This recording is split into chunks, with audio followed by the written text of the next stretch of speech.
inicialmente, trazer para vocês algumas hipóteses. Na verdade, eu estou a escrever um livro, tá, que trata um pouco, digamos, de um horizonte de esgotamento, né, que é próprio não só do nosso país, mas é próprio, acho, da situação do mundo ocidental de uma maneira mais forte.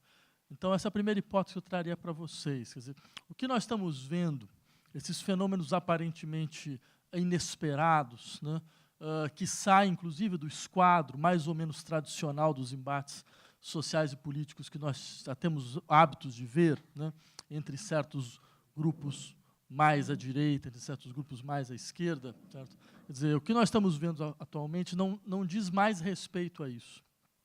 Não tem mais relação alguma com o que nós normalmente esperamos como embates políticos. Acho importante nós partirmos daí. Nossa situação histórica, global, é, de fato, uma situação completamente excepcional. Certo? Ela é completamente excepcional porque ela é fruto de um esgotamento, de um acordo que existiu, principalmente a partir do final da Segunda Guerra, que consolidou aquilo que nós entendemos como as democracias liberais, né? Vamos chamar de democracias liberais esse modelo de democracia, certo, que imperou na Europa, nos Estados Unidos, que serviu um pouco de modelo geral de redemocratização, onde você criava um espaço político, onde era possível certos embates ideológicos até um certo nível. É sempre bom vocês lembrarem, por exemplo, para que vocês possam ter uma ideia de como funcionou a democracia liberal. Por exemplo, nos anos 50 e 60, em países como a Itália e como a França, partidos como o Partido Comunista Francês ou o Partido Comunista Italiano, o Partido Comunista Italiano chegou a ter 30% de votos na Itália até meados dos anos 70. Certo? O Partido Comunista Francês tinha 20% dos votos, né? Ou seja, eles estavam todos integrados a uma espécie de acordo geral. O acordo geral consistia mais ou menos no seguinte, quer dizer, os partidos de esquerda moderariam a sua expectativa de transformação, de ruptura institucional, eles aceitariam o jogo, de uma certa forma, né, o jogo da democracia parlamentar, né? E aqueles que eram os partidos conservadores, eles, de uma forma ou de outra, também garantiriam um processo mínimo de seguridade social para toda a população. O dito estado do bem-estar social, certo, que imperou na Europa até o final dos anos 70, certo, até a vinda do neoliberalismo do Reagan e da Thatcher, foi uma construção híbrida, foi uma construção feita tanto por partidos conservadores, certo, quanto por partidos ditos sociais-democratas. Se você pegar, por exemplo, a história do estado do bem-estar social alemão, desde o Konrad Adenauer, né, o Adenauer está longe de ser um social-democrata, muito pelo contrário, mas é aí que começa uma espécie de política de seguridade social financiada pelo Estado a partir de um princípio mínimo de justiça tributária. Certo? Quer dizer, é sempre bom lembrar, por exemplo, que os Estados Unidos já tinham testado esse modelo a partir dos anos 30, com o New Deal, né? Se vocês pegarem, por exemplo, a política econômica do Franklin Roosevelt, o Roosevelt chegou a impor ao Congresso, certo, um imposto de 75% sobre a renda das pessoas mais ricas. 75%. Vocês sabem, por exemplo, aqui nós pagamos 27,5%, é o teto máximo, né? Quer dizer, e até segunda ordem, bem, eu posso estar enganado, né? Mas Roosevelt não era um comunista ou nada parecido, né? É simplesmente para dizer, você tinha um certo acordo, certo? Esse acordo era um acordo, você garantia, certo, um solo mínimo, né? As pessoas não cairiam abaixo desse nível de pobreza, certo? E com isso você seguraria, sustentaria um espaço de embate eleitoral, né? Esse processo, ele entrou em colapso paulatinamente. Ele entrou em colapso por quê? Porque o horizonte do acordo foi sendo minado. Foi sendo minado desde os anos 80. Né? Essa ideia de que, independente de você ser por exemplo, a nossa Constituição de 88 é um exemplo muito clássico nesse sentido. Quer dizer, independente de você ser do centro, de direita ou de esquerda, por exemplo, a Constituição de 88 garantia uma série de serviços elementares à população. Se eles foram feitos ou não, isso é uma outra questão. A gente está falando de um país como o Brasil, onde você pode, por exemplo, ter uma lei constitucional e ela não é aplicada há 30 anos. Porque você tem uma série de procedimentos das leis complementares que você impede esse tipo de aplicação. Mas era simplesmente para dizer, dentro do ponto de vista do horizonte normativo da vida social, existia um acordo. Esse acordo ele entra em colapso completo com a crise de 2008, que é a crise financeira, que é a maior crise financeira do capitalismo desde 1929. E é sempre bom lembrar, é uma crise que não passou. E esse é um dado muito interessante. Quer dizer, de última instância, nós estamos em crise há 8 anos.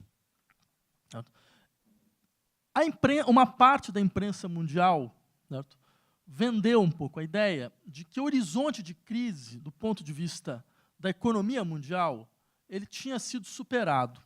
Certo? Por exemplo, que os Estados Unidos conseguiram impor um certo ritmo de crescimento, que a Inglaterra conseguiu recuperar boa parte da sua economia, então eles estavam em processo, eram economias que estavam saindo da crise.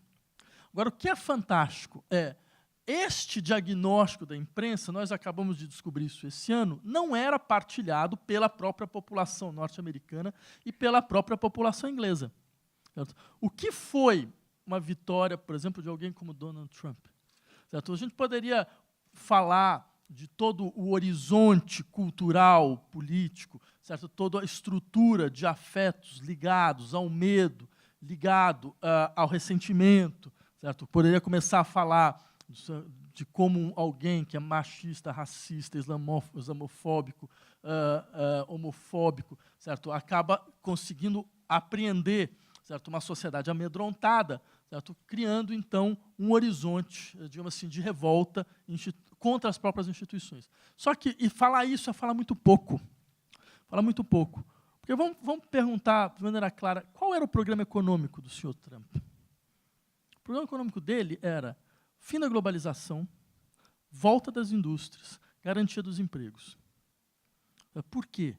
Porque, infelizmente, eu digo com toda a dor no coração, infelizmente ele era um dos poucos que entendeu a população se sente precarizada, se sente pauperizada, e ela não confia nos ditames da economia global. O mesmo aconteceu na Inglaterra. Vejam, são as duas pátrias, os dois eixos do liberalismo mundial. Certo? Isso é muito, muito ilustrativo, muito sintomático. O mesmo aconteceu na Inglaterra. Certo? Quer dizer, o que os ingleses disseram? Nós nos sentimos precarizados, nós nos sentimos pauperizados, nós nos sentimos espoliados, nós não acreditamos na globalização, nós queremos sair da comunidade europeia. Certo? Claro que faz parte de um certo discurso de direita misturar a experiência da precarização econômica, certo? Da insegurança econômica, com a experiência da insegurança social, utilizando elementos culturais dentro dessa insegurança, criando todo o discurso securitário, que nós conhecemos muito bem. Certo? Isso é verdade. Quer dizer, eles têm a meu ver, eles têm uma péssima resposta para um problema real. Mas a questão, se nós quisermos entender de fato o que está acontecendo, é qual é de fato o problema. Há de fato um problema. E o problema é, dentro do horizonte institucional das democracias liberais, cada vez mais as populações mundiais não acreditam que elas poderão ter o mínimo de segurança econômica. Por isso, elas começam a apelar a alternativas anti-institucionais. O que é uma alternativa anti-institucional? Faz parte da dinâmica política, de fato, a existência de certas demandas anti-institucionais. São demandas de setores que se sentem precarizados, certo? Que são demandas que fazem com que eles cheguem ao campo político dizendo, bem, a institucionalidade, tal como ela funciona hoje, não ouve as minhas demandas, não consegue ouvir as minhas demandas. Por isso eu estou disposto a apelar a qualquer anti-institucionalidade possível. a qualquer figura que, de uma certa forma, fale em bom português, bem, essa classe política ela não representa mais ninguém, certo? Essas estruturas políticas, essa elite política não representa mais ninguém, essa elite midiática também não tem um acordo com as suas elites políticas e coisas dessa natureza. O que eu tenho a dizer é, este discurso, estas alternativas vão ser cada vez mais normais daqui para frente. Uma experiência como essa que vocês viram nos Estados Unidos não é um ponto fora da curva. Ela não é algo que vai ser reconduzido daqui a 2, 3 anos. Essa é a regra daqui para frente. Essa é a regra. Vocês verem em outros países, vejam o que está acontecendo em outros países. Por exemplo, na França, se a eleição fosse hoje, para presidente, ela vai ser no ano que vem.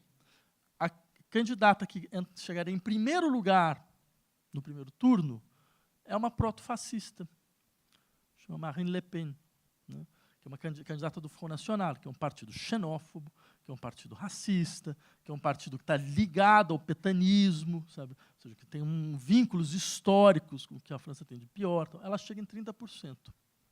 Né? Se vocês olharem para a Alemanha, que até pouco tempo era um país imune aos extremismos políticos, pela legislação dura que eles tinham de combate a qualquer partido extremista, né? Você tem um partido chamado Alternative für Deutschland, que é um partido extremamente brutalizado contra imigrantes, e com pautas extremamente conservadoras, que sobe continuamente nas pesquisas. O que aconteceu na Inglaterra, a gente viu. O que aconteceu nos Estados Unidos, a gente viu. Ou seja, este é um fenômeno absolutamente mundial. Por que que esse fenômeno se configurou desta forma? Há várias variáveis a serem anexadas nesse processo. Mas eu queria, pelo menos, insistir em duas.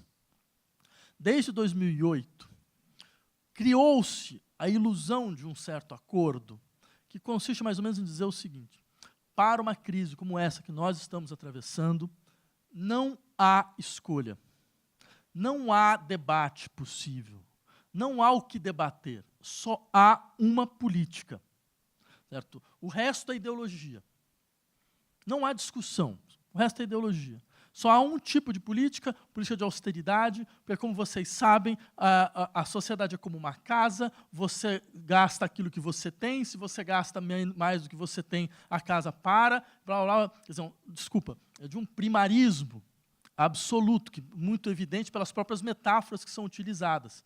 Certo? Quer dizer, o que aconteceu? A população mundial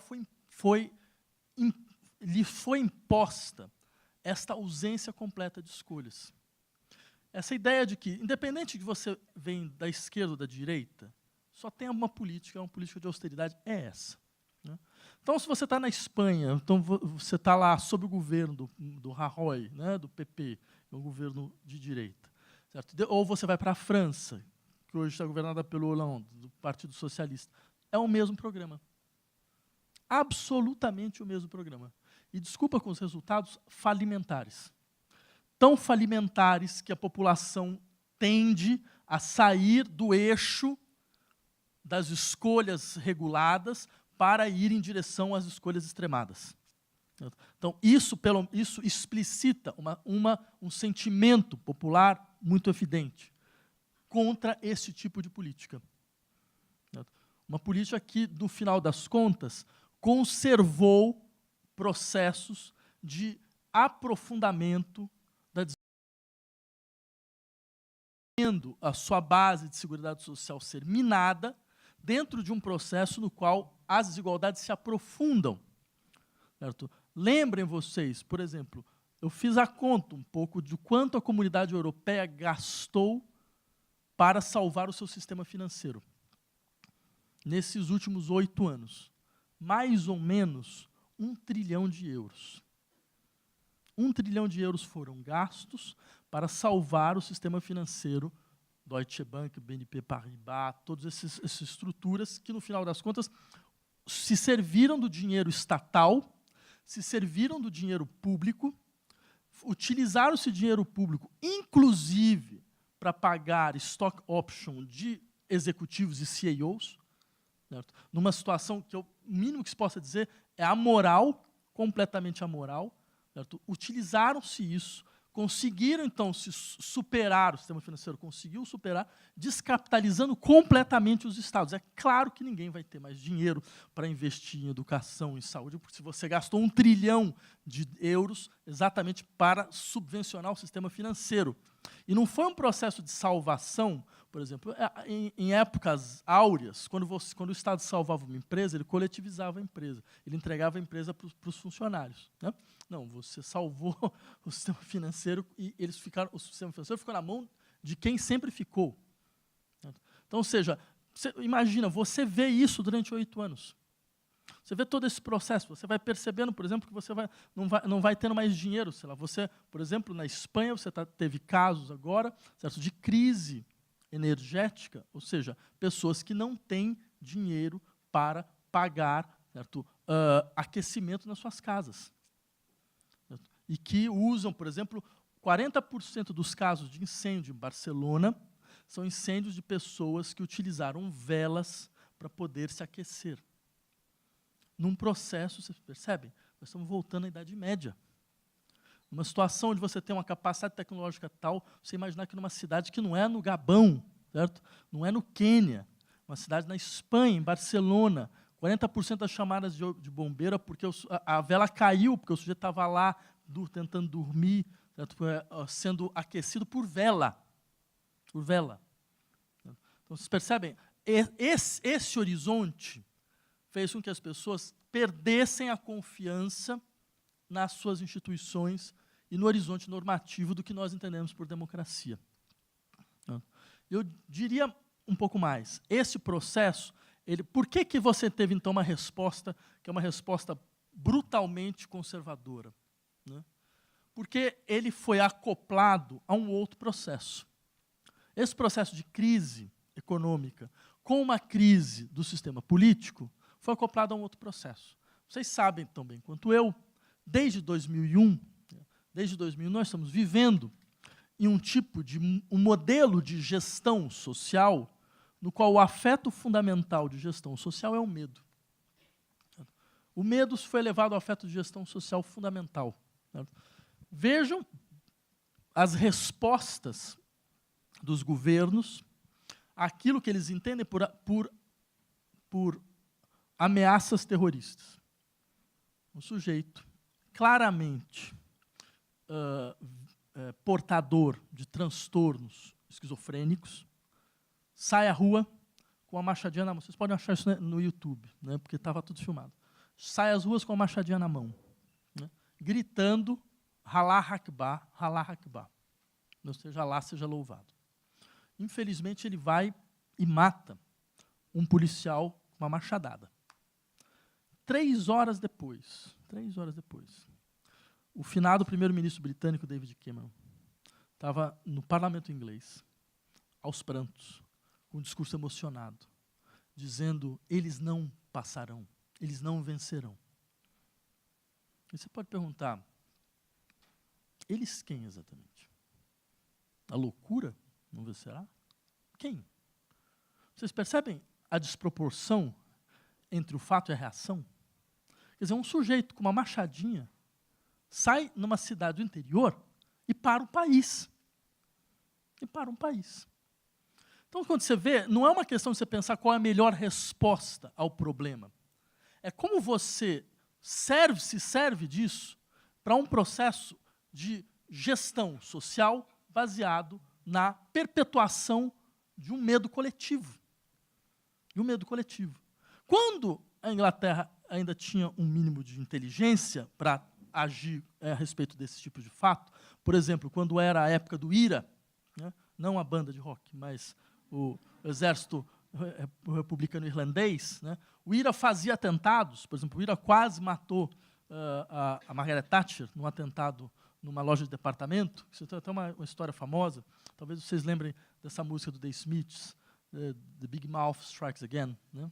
Então, ela foi feita em homenagem ao fato de que, quando a Margaret Thatcher escapou do atentado, o Morrissey falou: puta, que pena. Né? E aí a imprensa criticou, ele fez a música. Né? Bem, nessa época, o que a imprensa britânica fazia quando haviam atentados? Nada. Ela não dava o nome de ninguém, ela não dava a imagem de nada, ela fazia o mínimo de declarações possíveis, porque ela sabia que uma parte fundamental do processo, da lógica do terrorismo, era a viralização no interior do espaço da comunicação de massa. Então, ela barrava. Essa sempre foi a saída mais astuta. Agora, sabe, quando você tem diante de um atentado, você para o país, você para o mundo, você coloca todo mundo numa posição absolutamente de paralisia absoluta, de medo completo. E você acha que eles não vão reagir de uma maneira brutal? Eles não vão fazer escolhas brutais? A questão interessante seria, por que o medo foi elevado ao afeto político central? Essa seria uma bela questão. Qual o contexto onde isso acontece? Por que isso acontece? E a quem isso interessa, de fato? Porque ataques terroristas vão existir durante a existência absoluta do universo, e sempre existiram. Mas esse modelo de resposta é novo, é completamente novo. Bem, eu teria várias coisas ainda a dizer, mas acho que a ideia era fazer uma primeira fala para que vocês pudessem colocar perguntas e a gente pudesse discutir. Eu queria basicamente trazer, nessa primeira fala, era trazer pelo menos duas hipóteses para que a gente possa um pouco entender o que significaria esse horizonte de esgotamento e esses fenômenos que nós estamos vendo que apareceram nesses últimos anos e que, eu volto a insistir, eles vão aparecer cada vez mais. Era isso. Muito obrigado.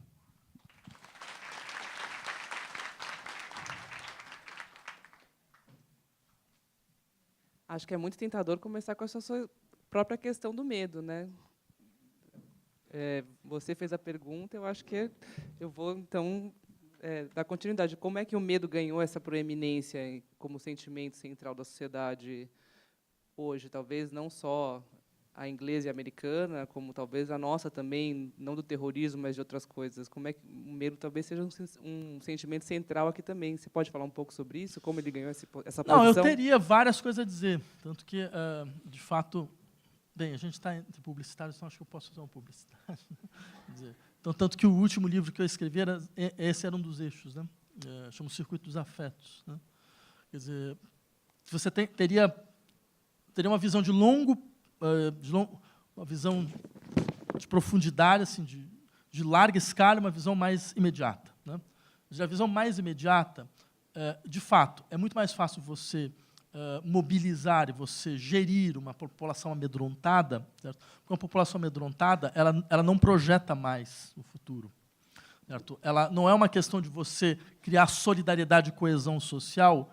Nós temos um projeto comum de sociedade, as sociedades estão em transformação, certo? Esse projeto ele consegue implicar todos, certo? Então é isso que cria a nossa coesão social. Não. Quando você não tem isso, você fala, tudo bem, o que a gente tem não é muito bom, é verdade. Ninguém aqui, sabe, vai fazer loas, vai criar elogios, como quando era moleque nos anos 90, logo no começo do processo de globalização, até revista de moda, sabe, fazia editorial falando sobre o mundo sem fronteiras, que agora todo mundo lá. Quer dizer, hoje ninguém mais faz isso. Né? Então, quer dizer, você não vende mais essa ideia, não, o futuro vai ser radiante. Mas você vende a ideia, tudo bem, mas se você tentar sair do presente tal como ele é hoje, olha, só vai ter catástrofe. Entendeu? Porque olha para um lado, olha para o outro, 30 milhões de mortos aqui, 50 ali, você vê, não dá para sair. Então é melhor você ter um certo realismo e um desinflacionamento das suas expectativas. Você desinflaciona as expectativas, porque isso, pelo menos, garante que nenhuma catástrofe vai ocorrer. Então, você percebe qual é a lógica? A lógica é importante que vocês continuem acreditando que, caso nós saiamos dessa forma de vida que é a nossa, desse modelo de distribuição que é o nosso, desse modelo de gestão social que é o nosso, as catástrofes vão ocorrer com certeza. Né? Então, eu diria, o medo é o tipo de afeto fundamental dentro de um horizonte de retração de expectativas, quando as expectativas se retraem. Né? Isso por um lado. Agora, eu teria, como professor de filosofia, eu teria outras considerações a fazer. Por exemplo, eu poderia começar aqui a falar de um tipo de reflexão filosófica que, no fundo, é, para mim, uma espécie de matriz paradigmática para os modos de governabilidade que nós conhecemos, que é, se vocês quiserem entender um pouco como funciona o governo hoje, leiam Leviatã do Hobbes. Né? A ideia fundamental do Hobbes, né, isso a gente está falando, sabe, do século XVII, né, mas é impressionante como você tem, exatamente na aurora da formação do pensamento moderno, certo, a constituição de certos modelos de gestão que vão ganhar força dentro do processo de consolidação das sociedades ocidentais. Por exemplo, o Hobbes insistia, as sociedades são uma associação de indivíduos. Os indivíduos são as células elementares da sociedade. Só que, se os indivíduos são as células elementares da sociedade, nós temos um problema. Porque os indivíduos, eles têm duas características fundamentais. Primeiro, eles podem tudo desejar. Eles não têm lugar natural. Se eles podem tudo desejar, então não há nada que você naturalmente esteja inclinado a fazer, inclinado a desejar, não existe mais um lugar natural para ninguém. Sabe? Então, você, como filho do escriba, então você vai ter um tipo de vida, você, como filho do sacerdote, você tem outra, você, como filho do guerreiro, você tem outra. Não. Dentro das sociedades modernas, os indivíduos eles estão num espaço de geometricamente unificado. Então, eles podem ocupar qualquer lugar. Se eles podem ocupar qualquer lugar, eles podem desejar qualquer coisa. Se todos podem desejar qualquer coisa, então a primeira característica das relações entre indivíduos, elas são concorrenciais e elas são belicistas. Porque se nós podemos desejar as mesmas coisas, então rapidamente nós vamos entrar num conflito sobre, afinal de contas, quem tem direito aos objetos que nós desejamos. Por outro lado, os indivíduos eles têm sistemas de interesses. Eles se autodefinem como portadores, proprietários de interesses.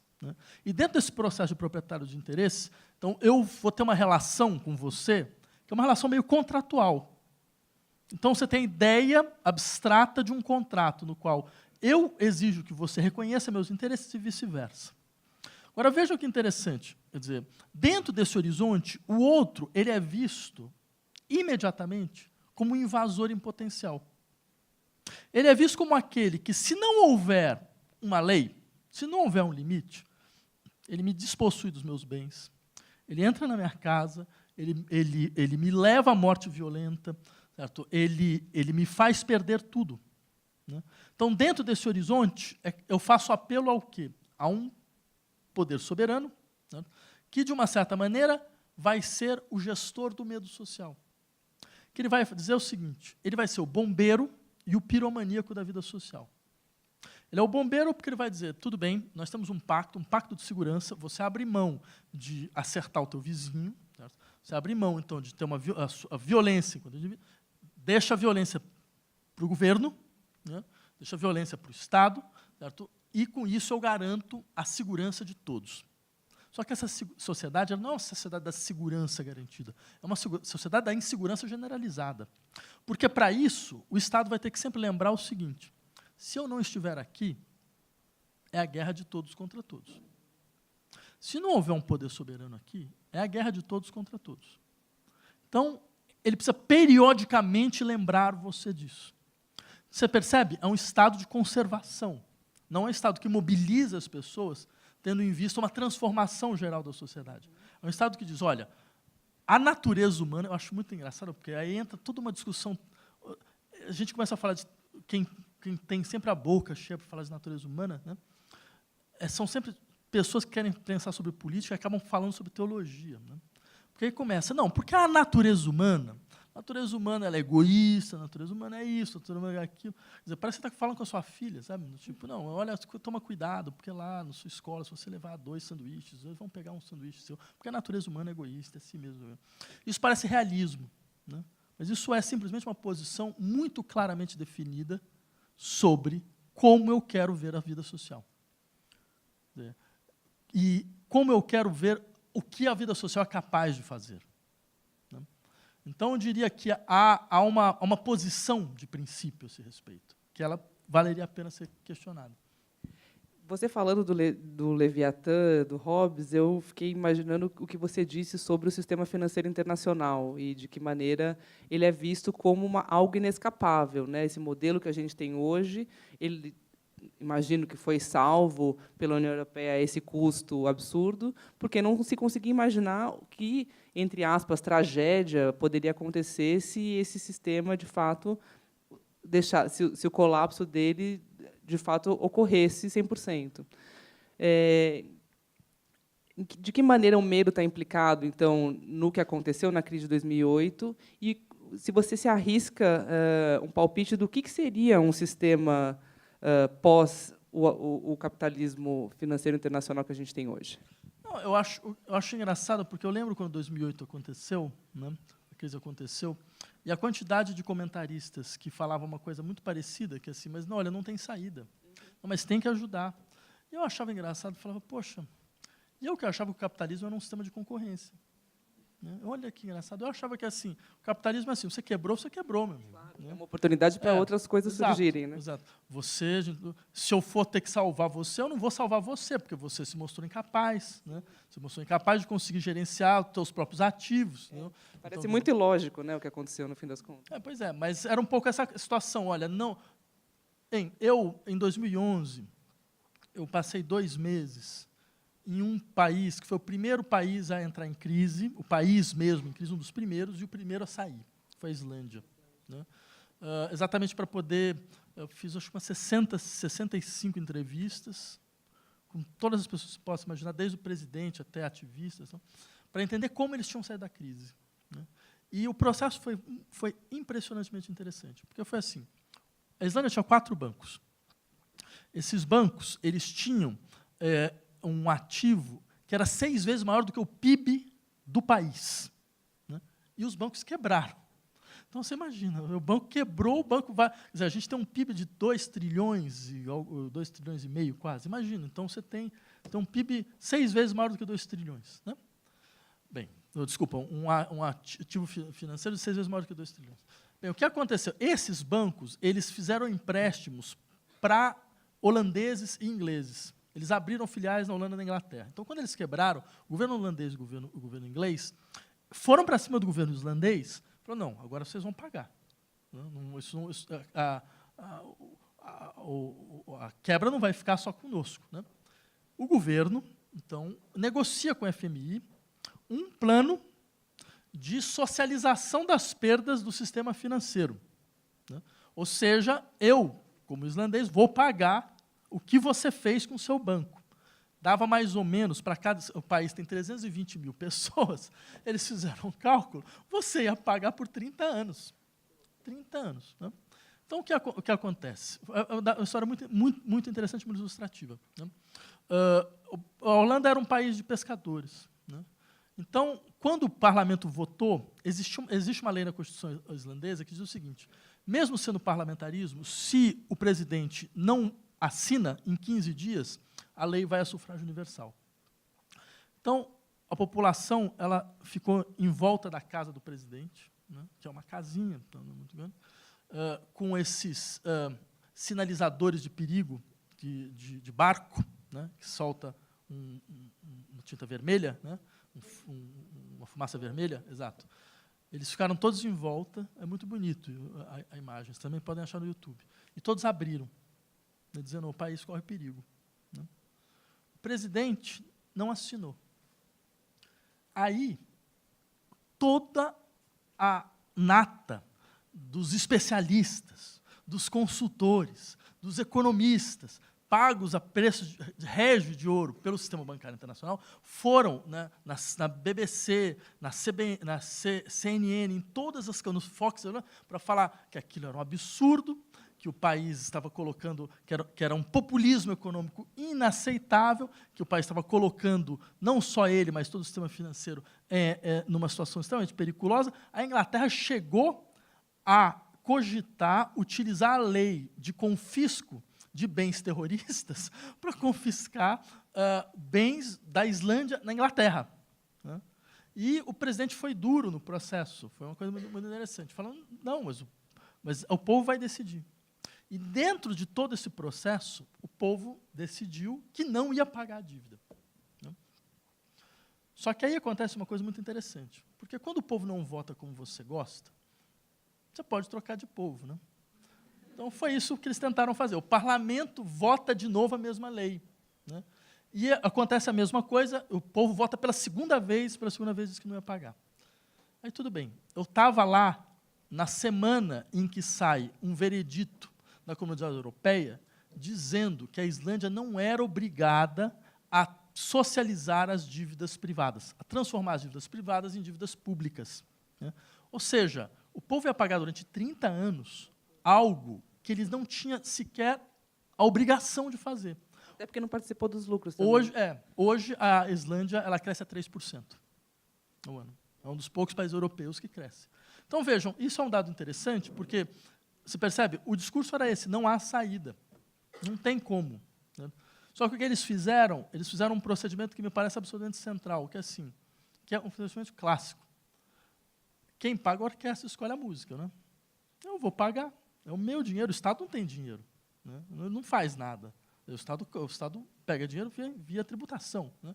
E, basicamente, a tributação das pessoas, né, da classe média, da classe mais ou de circulação de mercadorias. Então, sendo assim, eu decido. E eles decidiram. E o processo foi absolutamente muito melhor do que todas as outras opções que foram colocadas à mesa. Por quê? Porque você implicou as pessoas no processo econômico. Porque um dos elementos fundamentais da democracia hoje é uma espécie de discurso tecnocrata, que é mais ou menos o seguinte: por que eu vou discutir? Por que eu vou esperar o que o povo pensa? O povo não sabe.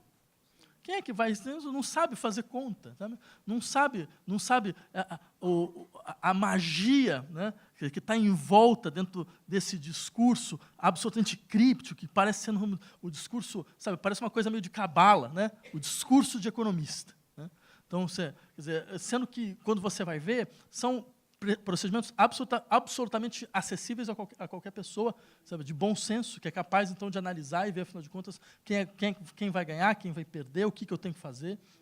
Eu insistiria num aspecto. Spinoza tinha uma frase muito boa, que ele dizia o seguinte: vocês escondem da população as informações. Vocês impedem que elas possam, de fato, perceber como os processos realmente funcionam. E depois vocês reclamam que ela escolhe mal. Trazendo esse debate um pouco para o Brasil, em que a gente está vivendo, depois de ter vivido um impeachment, tem uma série de medidas que estão sendo colocadas em votação e que não foram respaldadas pelas urnas. Aliado a isso, a gente tem uma série de crises e denúncias de corrupção ligadas ao governo atual e até já manifestações sendo marcadas aí contra o governo e o Congresso. Você acha quais seriam as vantagens ou os riscos para a nossa democracia de um novo impeachment? Isso é possível? De um novo impeachment? E depois, só para avisar, eu vou abrir as perguntas, aí é só a gente levantar a mão, a gente organiza um pouco aqui. Não, a minha posição é muito clara. Eu acho que esse é um governo completamente legítimo, né? Eu acho que um governo legítimo teria que ser um governo respaldado pela escolha popular. Desde o ano passado, quase 2 anos, desde o final de 2014, não, no começo de 2015, quando era muito claro que existia uma crise de governabilidade do Brasil, eu insistia com outros que a única saída é a convocação de eleições gerais. Sim. Ah, mas isso não está previsto na Constituição. Sim, mas isso não significa nada, isso não significa absolutamente nada. A democracia tem um princípio fundamental, que é a soberania popular. A democracia ela não se enfraquece porque o povo decidiu. Isso não existe. Quer dizer, uma democracia não é uma instituição, não é um regime de instituições fortes. A democracia é um regime de poder popular soberano. Certo? Essa ideia do Tocqueville, né, não, instituições fortes, elas garantem a democracia, eu diria isso até mesmo historicamente falso. Quantas vezes a França mudou sua Constituição nos últimos 40 anos? Né? Quer dizer, tentando encontrar saídas para crises, certo? Algumas crises profundas, como a crise da Argélia no final dos anos 50, certo? Onde você teve que constituir uma nova saída que não estava prevista. Mas qual era o elemento fundamental dessas saídas? Elas fazem apelo ao poder popular. Então, elas fazem apelo ao fato de que, bem, independente, porque, por exemplo, vários amigos falavam, sim, mas se a eleição ocorrer agora, a possibilidade de um candidato conservador vencer é enorme.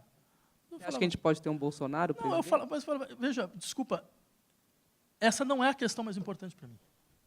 De fato, existe um certo horizonte que consiste mais ou menos no seguinte: eu aceito política desde que eu possa controlar os resultados. Certo? Não, de fato, pode acontecer alguma coisa incontrolável, mas o fato fundamental é o elemento principal da democracia é todas as crises são resolvidas fazendo apelo ao grau zero da representação. Quando você tem uma crise, você volta à manifestação popular. Certo? Isso é civilizatório. Isso é um processo civilizatório. Né? E o Brasil aprenderia muito se fizesse isso. Isso por um Plebiscito. lado. Seja estruturas plebiscitárias, seja consultas populares, seja eleições antecipadas, certo? Ou eleições derrogatórias. O poder popular era instituinte e destituinte. Certo? Não tem nenhum trauma nesse sentido. Trauma é você fazer esses jogos de bastidor que a gente está vendo. Quer dizer, já se discute até, inclusive, a possibilidade de você tirar o Temer, fazer uma convocação a partir de 2 de janeiro, porque se isso acontecer, o Congresso vai fazer uma eleição indireta. Certo? Então, você teria uma eleição indireta. Você percebe isso? Isso é um assinte à ideia mesma de soberania popular.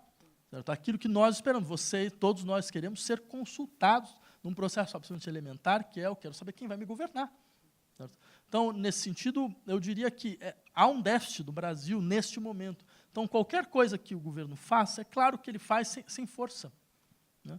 Porque essas pessoas elas têm medo atávico, essas que estão no governo, elas têm medo atávico de eleições. Desculpa, alguém como Temer, ele conseguiu virar deputado federal por voto de lista. Certo? Quer dizer, in extremis. Né? Quer dizer, ele sabe que, se ele fosse candidato, ele teria 2 a 3% de votos. Certo? Não é assim que você constrói coesão, você constrói implicação e você constrói engajamento no interior de uma democracia. Perguntas, pessoal? Aqui, então, os primeiros a levantar a mão. Meu nome é Roberta e eu sei que você falou muito sobre medo, sobre essa insegurança generalizada. E eu queria saber, eu queria que você discorresse um pouco mais, pensando nesse contexto em que houve uma queda brusca de confiança e de esperança diante do papel dos governos de zelar pela vida das pessoas, como isso recai sobre os sujeitos. Você falou sobre medo, sobre insegurança, mas eu queria que, pensando nesse cenário, nessa ascensão desse ethos neoliberal, como os sujeitos se veem cada vez mais responsáveis pelas próprias vidas. Eu queria que você discorresse um pouco mais sobre as consequências disso. Você quer pegar algumas perguntas e responder já de 3 em 3 ou de uma em uma? Quanto tempo a gente ainda tem? Uns 10, 15 minutos. Tá, então vamos de 3 em 3. 3 em 3. Mas então, peraí. Boa tarde. Me chamo Alex. Na verdade, a minha pergunta vai não falando do medo exclusivamente, mas como você enxerga o papel da educação e o papel do jovem na sociedade, né, para vencer justamente essa parte, esse medo, né, essa treva que envolve, enfim, as pessoas nesse momento de segurança, e se você acha que a educação e a sociedade, os jovens têm esse papel de transformar realmente a sociedade como um todo. Uma terceira pergunta ali. Aquela moça. E aí, na próxima rodada, você e você. Oi, tudo bom? Eu sou a Lara. Eu tenho 2 perguntinhas, vou tentar disfarçá-las em uma. Boa. Você comentou sobre o Hobbes e sobre essa questão do indivíduo que não tem mais um lugar determinado na sociedade, mas, por outro lado, você fala de movimentos um pouco mais nacionalistas e anti-globalização. Como é que você vê essa questão desse indivíduo com a identidade um pouco mais fluida neste contexto de um olhar mais nacionalista, assim, o pensamento do Bauman versus estes movimentos sociais? E não consigo disfarçar, vou fazer 2, desculpa. E a outra é que tem um movimento que eu acho que todo planejamento nessa sala, em algum momento, já colocou num keynote, que são movimentos como o Buy Local, para as pessoas comprarem produtos produzidos localmente. Você entende que movimentos como esses são movimentos também desse mesmo fenômeno mais nacionalistas, travestidos de hipsterismo e sustentabilidade? Você acha que existe uma conexão clara entre eles dois? Obrigada. Obrigado pelas perguntas.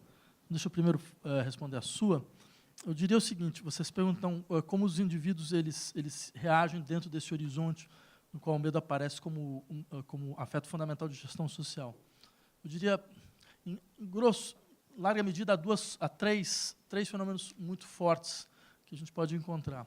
O primeiro é uma tentativa de superação política deste processo, mas uma tentativa de superação que conserva o problema, que é basicamente o seguinte: você começa a fazer apelo a figuras que representam a encarnação mais evidente da ideia de força. Então, você vai atrás de pessoas que, imaginariamente, do ponto de vista imaginário, são dotadas de força. O que obriga as pessoas que ocupam o poder a fazer uma pantomima contínua, certo, de potência. Né? Ou seja, de ter, não por outra razão, quer dizer, você vai, então, começando a perceber a ressurgência dessas figuras que o Adorno descrevia, que são as figuras do pequeno grande homem. Né? Pequeno homem, porque eles partilham com você a sensibilidade da situação de precariedade. Só que grande porque eles transformam essa sensibilidade numa grande indignação, certo? E ela faz, então, com que você identifique-se a alguém que expressa um ideal de força. Uma outra saída é uma saída, digamos assim, de consolidação patológica de sintomas, que é os indivíduos eles começam a se sentir profundamente impotentes, marcados por uma desarticulação da sua capacidade de ação, que não é só enquanto atores sociais, que não é só enquanto atores políticos, mas é também enquanto estruturas psíquicas. Né? Então, eu insistiria, não é um acaso que uma sociedade na qual a flexibilização é um dos elementos fundamentais, certo, do seu discurso social, certo, vai ver como consolidação fundamental da sua estrutura de patologias a ascensão da depressão. Né? Que é muito diferente, por exemplo, da ideia clássica das patologias mentais, que vem do começo do século XX, que eram ideias das neuroses. As neuroses são patologias da lei, onde a questão fundamental é o permitido e o proibido. Né? Então, quer dizer, você tem essa ideia freudiana clássica, então você tem um desejo censurado, você tem um desejo reprimido, que constitui uma outra cena. Essa outra cena, então, ela vai constituir um núcleo de estrutura de motivações da ação, certo? A partir de uma tentativa de transgressão contínua da lei, sob a forma das fantasias. Quer dizer, você tem toda a construção de uma certa noção de aparelho psíquico que é muito típica nossa. Né?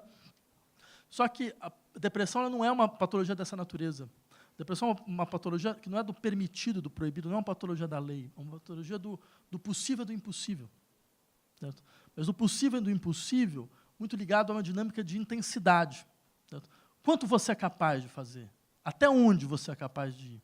É você, mais ninguém. Certo? Então, você percebe, numa situação como essa, as pessoas elas implodem, elas entram em um processo de implosão, elas desarticulam completamente sua capacidade de ação. Certo? Este processo de modificação da estrutura psíquica, das outras patologias psíquicas, ele não é só um processo ligado à vida psíquica dos sujeitos. Ele também tem uma dimensão profunda de resposta a um certo modelo de gestão da vida social. Como sempre foi assim. Como sempre foi. Né? Então, você teria uma terceira alternativa, né? Que era, numa situação como essa, as pessoas elas desenvolveriam uma confiança na sua própria força. Ou seja, elas não esperam a força de um outro. Elas desenvolvem uma confiança na sua própria força. Elas deixam de fazer apelo a um outro. Né? Elas desenvolvem processos muito mais imanentes de decisão. Eu diria, isso é tudo o que foi evitado até agora. A ideia de que, em última instância, o próximo estágio da democracia não vai ser um aprofundamento da representação. Vai ser uma desarticulação da representação. E uma aproximação cada vez maior dos processos decisórios da capacidade de deliberação da vida coletiva, enquanto tal. Ou seja, dessa dimensão de vida coletiva. É muito engraçado. Todas as vezes que eu escrevi algo sobre democracia direta, sempre se falava, não, mas isso é populismo. Né? É um convite ao populismo. Por quê? Porque você não passa pelas instituições. Né? E eu sempre achei engraçado essa dinâmica, que consiste basicamente em dizer, se não é organizado pela representação, ou seja, se não obedece às regras tal como elas foram criadas até agora, então é irracional. Porque o populismo é a figura da irracionalidade em política. Então é irracional. Né? Ou seja, você percebe, só tem um povo bom. É o povo que pode ser representado da maneira como nós representamos. Esse é bom. Aquele que diz, não me representam, aquele que diz, eu não me reconheço, não. Esse é um convite para a irracionalidade em política. Isso, para mim, diz muito a respeito do que essas pessoas entendem por democracia. Bem, a outra questão sobre educação, eu diria o seguinte, veja, esse debate, eu acho que ele tem duas maneiras de se abordar ele hoje. Né? O primeiro deles é, de fato, quer dizer, nós temos quase um acordo tácito sobre a importância da educação. Né? Então, sempre começa aquele discurso, não, mas educação é fundamental. Né? Não, mas a educação é a coisa mais importante que existe. Certo? Eu acho fantástico num país como o Brasil, onde esse discurso é tão forte e a educação é tão deteriorada. Né? Por que ela é tão deteriorada dentro desse horizonte?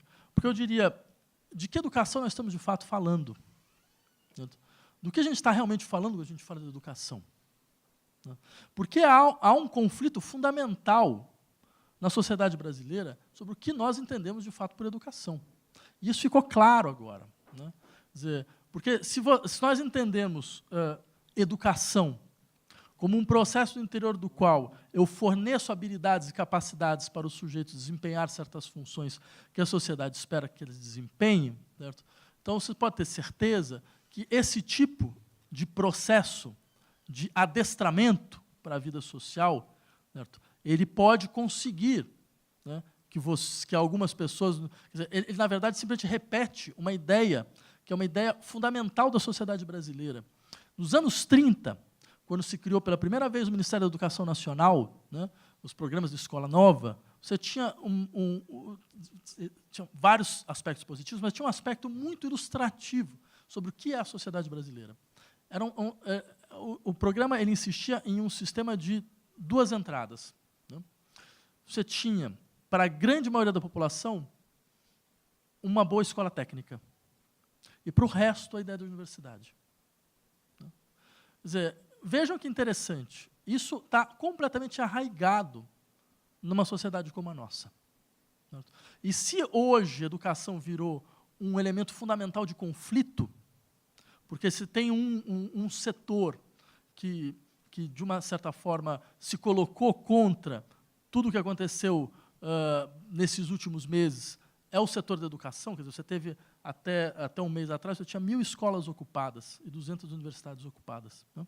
E é muito interessante, eu estava nos Estados Unidos agora, né, em universidades. E é muito interessante o sentimento, como ele é partilhado. O sentimento deles é, o primeiro setor a ser afetado pelo novo governo são as universidades. Né? Porque as universidades, porque, entre outras coisas, elas viraram um espaço de produção de outras formas de vida. Se essas questões ligadas a gênero, ligadas à sensibilidade para problemas raciais, certo? A sensibilidade para questões vinculadas à produção da singularidade dos indivíduos, ganhou força, porque as universidades entraram de frente nesse processo. Né? Quer dizer, eu lembraria, os primeiros lugares onde você vai encontrar banheiros sem gênero são nas universidades. Né? Por quê? Porque, veja, muito mais do que simplesmente um setor de formação profissional, ela sempre foi um espaço fundamental de reflexão sobre as potencialidades da vida social. Essa é a ideia de universidade que existe desde o século XIII. Certo? Quando você tinha a predominância da igreja, né, no interior da vida social, as universidades apareceram como um espaço livre, como espaço de disputácio, ou seja, um espaço no qual era possível toda e qualquer disputa dentro daquele lugar, certo? E que você não teria consequências pelas suas opções, certo? Porque era a ideia de que você precisava criar uma dinâmica na qual os valores da vida social eles não eram reiterados. eles eram colocados em conflito, em discussão, em embate. Certo? Não era só um embate a respeito da melhor maneira de se fazer certas coisas, mas era um embate a respeito do que, de fato, nós queremos fazer. Certo? Eu diria uma sociedade que abre mão disso, uma sociedade que abre mão de um pensamento complexo, é uma sociedade que vê a ideia mesma de complexidade, a ideia mesma de dissonância, a ideia mesma de disputa como um problema. Ou seja, é uma sociedade que entra em implosão, uma sociedade que diminui cada vez mais. Certo? Quer dizer, de fato, se tem alguma coisa que a educação deve mostrar aos sujeitos é o grau de incerteza, certo, a respeito das nossas formas de vida, dos nossos valores, é maior do que você imagina. É maior do que você imagina. E é fundamental que dentro de um processo, então, de educação, você tenha a possibilidade de se confrontar a todas as possibilidades, certo, de reflexão sobre a vida social. É isso? Nós estamos lutando para isso ou não? É para isso que a gente está lutando? Porque eu acho engraçado essa vinculação entre educação e trabalho, porque, me desculpa, essa ideia de que, através da educação, sua empregabilidade é maior, ela é verdadeira só até um ponto. Eu tenho vários amigos que formaram-se comigo em instituições sólidas, que hoje são garçons. E que, para serem garçons, precisaram do diploma universitário. Ou seja, nós estamos num processo onde, para você ter o padrão de vida do seu pai, você não só precisa trabalhar 2 vezes mais, você precisa de uma formação 2 vezes maior. Para ter o padrão que o seu pai teve. E você pode ter certeza que seu filho vai passar por um processo parecido. Então, você percebe, a educação ela não te garante nada, né, nesse sentido. Certo? Vender essa ideia de que, não, vai lá, faz o curso X que você vai conseguir ter uma empregabilidade maior. Bem, para além do horizonte publicitário de venda de cursos, isso é uma a gente sabe, está muito mais próximo de uma falácia. Safate, acho que você vai ter que concluir, que senão a gente não vai conseguir pegar as outras 3 perguntas. Então, falta mais uma ainda. só mais uma pergunta. Que tem mais um evento, daqui a pouco o pessoal vai ter que ir. Tá. Então, só tentar falar de uma maneira um pouco mais rápida. Sua pergunta sobre como esses indivíduos com identidade mais fluida, eles se relacionam no interior da vida social atual, né? Como é que, através de toda essa demanda cada vez mais forte de nacionalismo, eu diria que a questão fundamental das nossas formas de vida ela tem uma bipolaridade. Ela é bipolar. Né? Quer dizer, os discursos de flexibilidade, de fluidez, certo? Eles se contrapõem a um discurso de estabilidade e segurança. Só que essa contraposição ela faz parte da mesma dinâmica. Eu posso dar um exemplo, a gente está entre publicitários. Por exemplo, nos anos 90, a Calvin Klein lançou uma série de campanhas que, na época, foram chamadas campanhas com estética heroína chique. Talvez vocês lembrem dessas campanhas. Eram campanhas onde os modelos elas pareciam com o rosto de quem tinha levado um pico de heroína na veia, né, e ficava meio tetanizado. As cores eram muito marcadas do que você vê com Viagem de Heroína. Então, também eram as cores pesadas. E aquilo criou uma comoção no momento, porque parecia um tipo de publicidade que é completamente contra as ideias padronizadas do que era beleza publicitária, né? Chegando mesmo a flertar com um certo flerte com a estilização da morte, da autodestruição e coisas dessa natureza. O que é interessante é que, no mesmo momento que a Calvin Klein fazia isso, ela fazia outras campanhas para perfumes que tinham nomes muito sugestivos, por exemplo, Eternity, né? E mais um outro que eu não lembro, que era a família, era todo branco, a família, a boa família, né? O homem saudável, a mulher bonita, 2 crianças, tal. As 2 campanhas apareciam nas mesmas revistas, né? O que demonstrava uma coisa muito interessante. Qual era o posicionamento da marca? O posicionamento era bipolar. Essa bipolaridade era complementar. Poderia parecer uma contradição. Não, isso é completamente contraditório, né? Ou você posiciona como segurança, ou você posiciona como alguma espécie de estilização da revolta até o ponto da autodestruição. Certo? Mas não. Era importante que fosse bipolar. Por quê? Porque as pessoas eram bipolares. Tá? Porque essa era a inteligência do processo. Ele falava com as pessoas no seu ponto de desestabilização.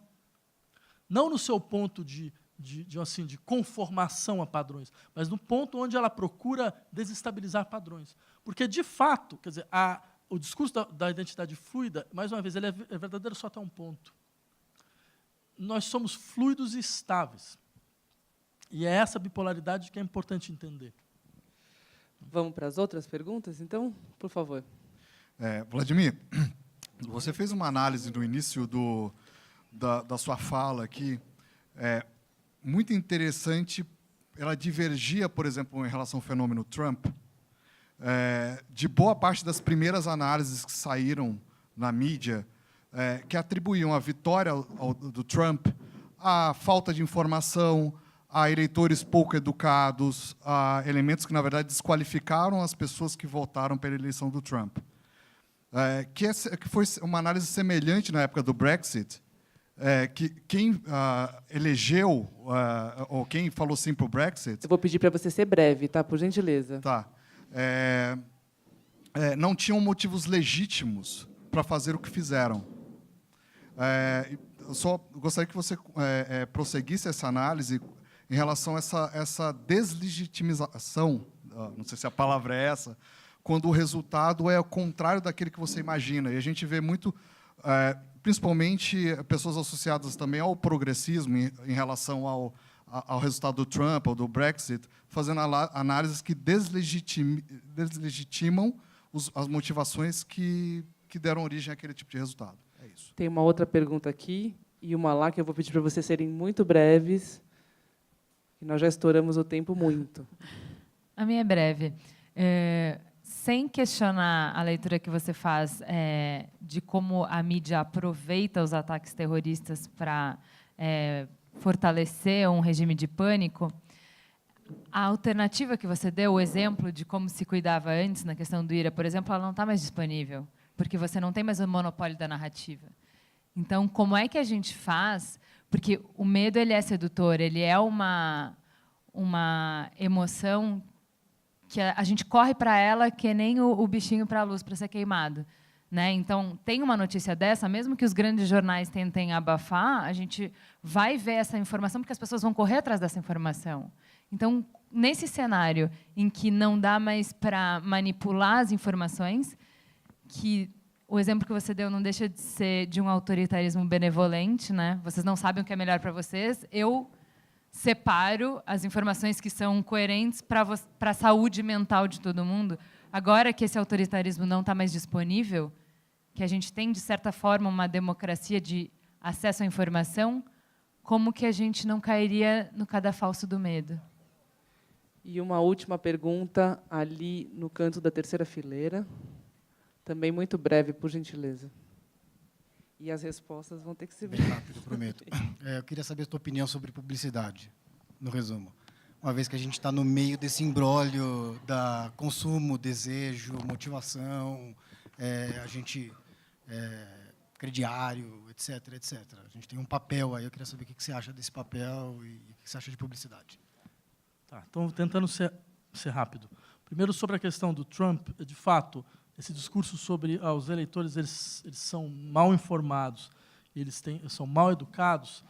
Esse é um discurso muito fácil, né? Porque, na verdade, ele não leva em conta uma série de coisas. Por exemplo, boa parte dos votos que o Trump teve foram estados do norte, são estados antigos estados industriais, que votaram maciçamente na época das primárias dos partidos democratas no Bernie Sanders, que era um candidato de esquerda, né? Talvez seja, de fato, um dos poucos candidatos de esquerda que apareceram na política americana nos últimos 20, 30 anos. Certo? Vejam que coisa interessante. Na verdade, essas pessoas, não é que elas têm uma configuração ideológica clara, elas procuram alternativas anti-institucionais. E seria importante entender essa dinâmica. Essa dinâmica ela se repete continuamente desde a ascensão do nazismo. É impressionante como ela não, isso não fica claro, né, de uma certa forma. Veja, o nazismo ele cresceu dentro de setores de eleitores que votavam anteriormente no Partido Comunista Alemão. O Front National na França, ele cresce, ele é forte, por exemplo, no norte da França, onde até os anos 80, no começo dos anos 90, eram os votos do Partido Comunista Francês. Então, o que acontece? Você fala com pessoas que procuram saídas anti-institucionais. O problema hoje, eu insistiria, é que o único setor da política que consegue vocalizar saídas institucionais é a extrema-direita. Esse é o problema. Certo? Quer dizer, eu acho que a gente deveria começar a se perguntar exatamente por aí. E eu até, só para terminar nesse ponto, eu diria, veja, a meu ver, o problema do discurso de esquerda hoje é que ele deixou de ser de esquerda, no seu sentido mais forte do termo. Ou seja, quando a esquerda vai à campanha, ela tem belíssimas pautas de direitos humanos, problemas de gênero, de defesa das minorias, negros, LGBT, mulheres, problema da espoliação das mulheres, todas são pautas absolutamente centrais, decisivas. Só que elas funcionam hoje de maneira compensatória. Porque como a esquerda não consegue mais colocar uma alternativa para modelos econômicos, é a única coisa que a gente tem para transformar a sociedade. Entendeu? Você não tem mais nada. E, de uma certa maneira, a população está dizendo, mas isso ainda não basta. Certo? Falta algo. Né? E eu acho que, nesse sentido, mais do que discutir o Trump, eu acho mais interessante discutir bem, mas o que a esquerda tem a oferecer hoje, claramente. A gestão do mesmo modelo com um rosto mais humano, não, então eu entrego por um escroque, que conhece muito bem como o capitalismo funciona, certo? Esse aí vai saber, que já entrou em bancarrota 7 vezes, certo? Então, ele, pelo menos, sabe como processo, como é que ele anda, né? Ok. Sobre a segunda questão, não, sua questão realmente é muito boa, de fato. Quer dizer, você tem falado, a saída que eu sugeri, no fundo, não deixa de ser uma saída autoritária. Certo? Quer dizer, um poder central vai dizer, olha, o que você pode saber, o que você não pode saber. Certo? É verdade. Agora, veja o seguinte, eu diria 2 coisas aí. Não se trata de você impedir circulação de informação, porque dentro desse processo, de fato, onde você já não tem monopólio de narrativas, certo? Você não tem monopólio de narrativas, mas as narrativas paralelas, elas se alimentam de uma maneira muito profunda, certo? Do que aparece na mídia tradicional. Boa parte do que você vê dentro dessas narrativas paralelas é um comentário em cima do que aparece na mídia tradicional. E aí tem uma questão muito clara, porque a mídia tradicional ela deve se colocar uma seguinte questão. O que está sendo de fato mostrado? Porque tem muita coisa que não está sendo mostrada. Né? Quer dizer, eu aceitaria falar, não, mas espera, então vou mostrar tudo mesmo. Por exemplo, mostrar tudo como é que uma aberração como o Estado Islâmico apareceu? Do nada? É porque os muçulmanos eles são atrasados? É porque existe um choque de civilização? Porque eles não existiam há 10 anos atrás. Como é que eles apareceram? Por que eles apareceram no Iraque, inicialmente? Certo? Alguém já foi perguntar para os árabes o que eles acham da democracia ocidental? Certo? Sei lá, eu tive em 2011 na Tunísia, no Egito, na Palestina, em Israel, na Síria, para fazer uma série de matérias para a Folha de São Paulo, um ano depois da Revolução da Primavera Árabe. O que mais me impressionou era a palavra que eu mais ouvia das pessoas, era humilhação. Eles se sentiam humilhados, de todas as formas. Sejam humilhados pelo governo, humilhados pelo Ocidente, certo? Porque eles colocavam como potencialmente terroristas.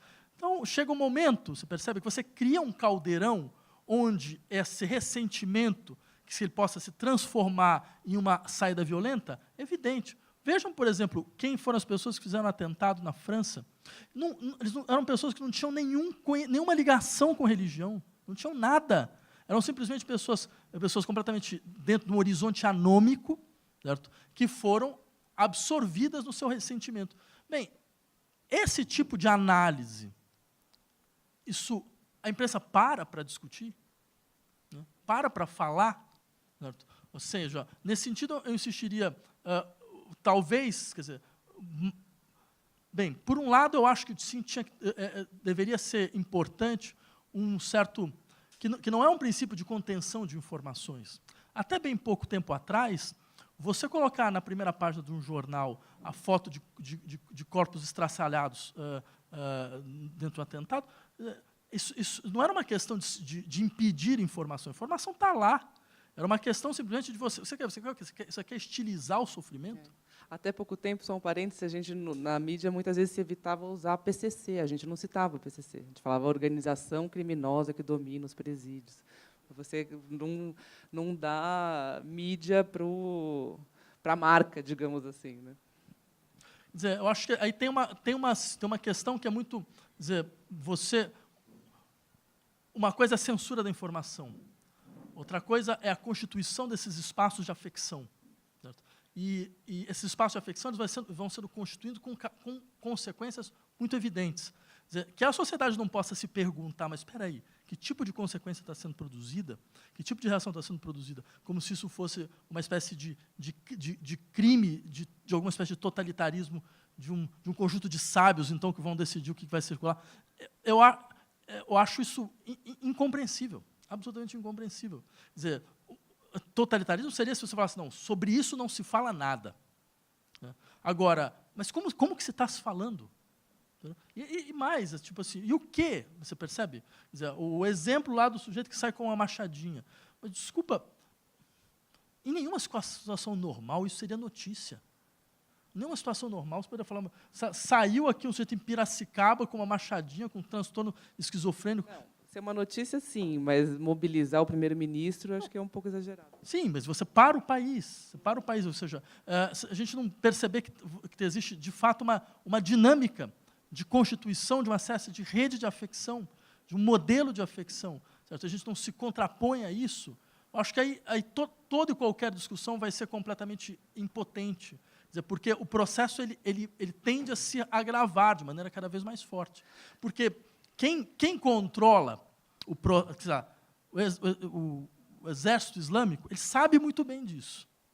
E eles sabem agir muito bem a partir dessa dinâmica. Certo? Eles sabem que a ideia deles existe uma fratura entre os muçulmanos e o mundo ocidental. Certo? E a gente vai mostrar que essa fratura existe. Eles venceram a guerra. Eles ganharam. Eles conseguiram fazer. E vamos para a última? Tá, a última, sobre o que eu acho sobre a publicidade. Né? Então, existe algo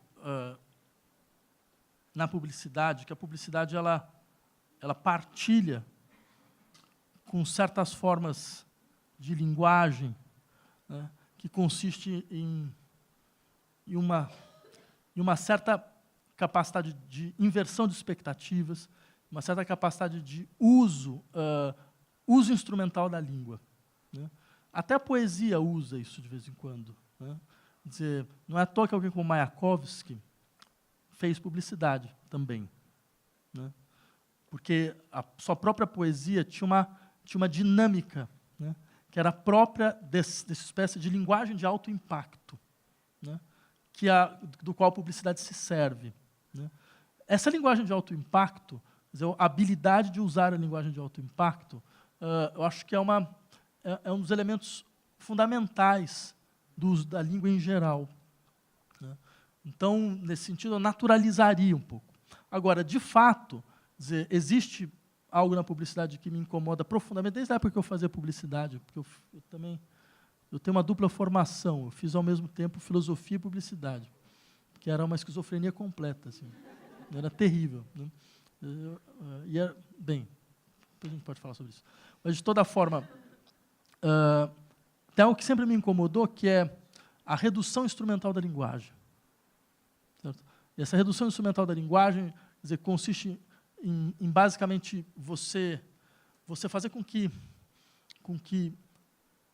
a única linguagem que circula é uma linguagem de urgência, uma linguagem com um só tempo, com uma só superfície.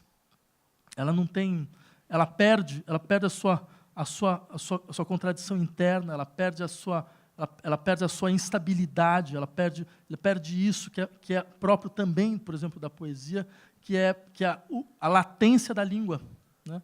A língua que pode ir para um lado ou para o outro, né?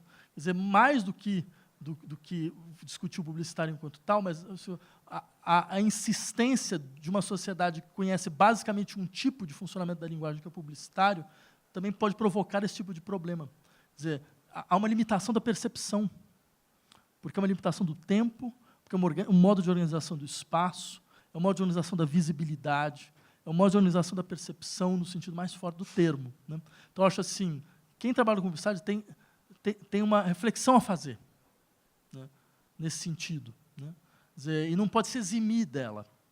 Ela é uma linguagem, ela constitui o eixo da nossa vida social, ela está em todos os lugares, certo?